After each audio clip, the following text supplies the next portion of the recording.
This is a red line, everybody. This is exactly why we are doing the project Give Trump His Cabinet. And we're right now, actually, I was just texting in the break, the states that we're going to go visit. We are going to be at a state near you and maybe in a neighborhood near you. We very well might be doing a rally in Boise. What is it about? Can I just talk about the great state of Idaho really quick? I've met one of the guys there, nice enough guy, Rish or Crapo. I get him confused. What is it about the beautiful state of Idaho? Idaho is this freedom-loving state that, yes, has some liberal nonsense that is coming in. Boise, I was there recently, feeling more and more like Berkeley. However, the exurbs of Boise and the rest of the state, I mean, it is as red as Alabama.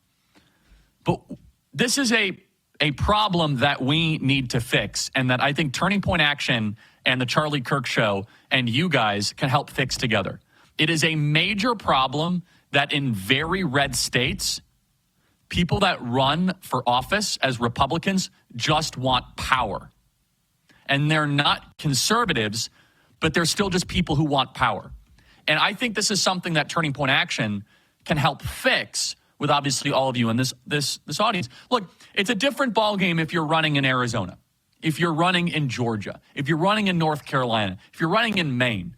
I get it. If you're Susan Collins and you run in Maine, I hold you to a much lower standard. I've been very consistent about this throughout the years. Andrew would tell you, I've never attacked Susan Collins. Vote your state. Vote your constituents. Susan Collins was there for us with Kavanaugh. She does some incredibly frustrating stuff. But Idaho, why is it that people from Idaho that are senators vote like they're from Maine? That is inexplicable. If you're a Republican in a more competitive state, you should be more conservative. And so, just talking about Idaho here, I don't know how they stand on Pete Hegseth, but they're both neocons, Crapo and Rish. I don't know how they stand on Bobby Kennedy or Tulsi Gabbard. But why are they both not out leading the charge saying that we are for Pete Hegseth? Coach Tuberville is. Marsha Blackburn is. And this is very similar to the lessons that I learned, Andrew learned, Blake learned, and our team learned with what we did with Nebraska and winner take all. Sometimes the most maddening, difficult to navigate states in the country are the reddest states. They're the most corrupt, the least likely to actually embrace positive change. We saw this up close and personally with all the time we spent in Nebraska. And you kind of go around the horn here. You say, wait a second. These are senators that are not necessarily from battleground states, but understand that there is a formula here. And that's why James Lankford is Exhibit A for what's wrong in Washington, D.C. Formula is this. The young guns are going to come out in favor of Pete Hegseth, especially if they are in cycle. This is the buried secret of the U.S. Senate. You guys ready for this? No one else is saying this publicly. So what they'll do is they will vote trade.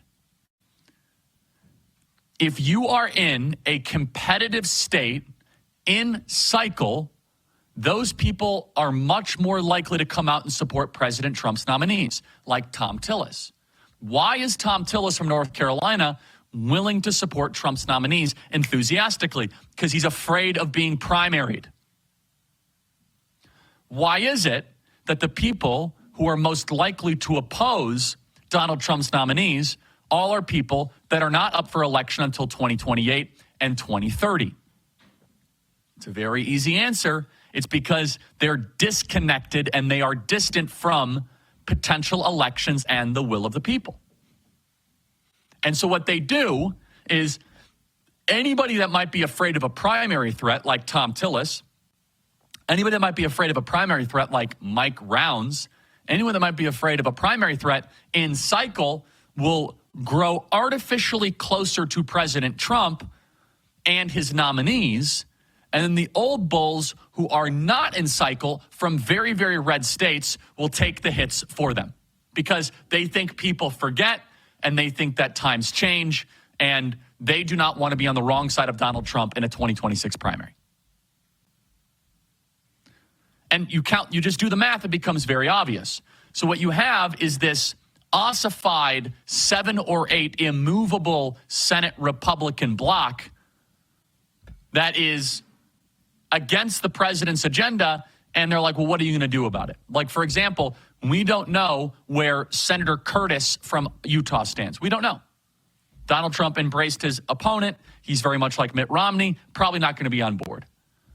But imagine, I want you to imagine this, everybody, and this is why Turning Point Action and the work we're doing is so important for the long term of changing the Republican Party for the better. Imagine if we won the presidency and we can't get our people because of Senate Republicans.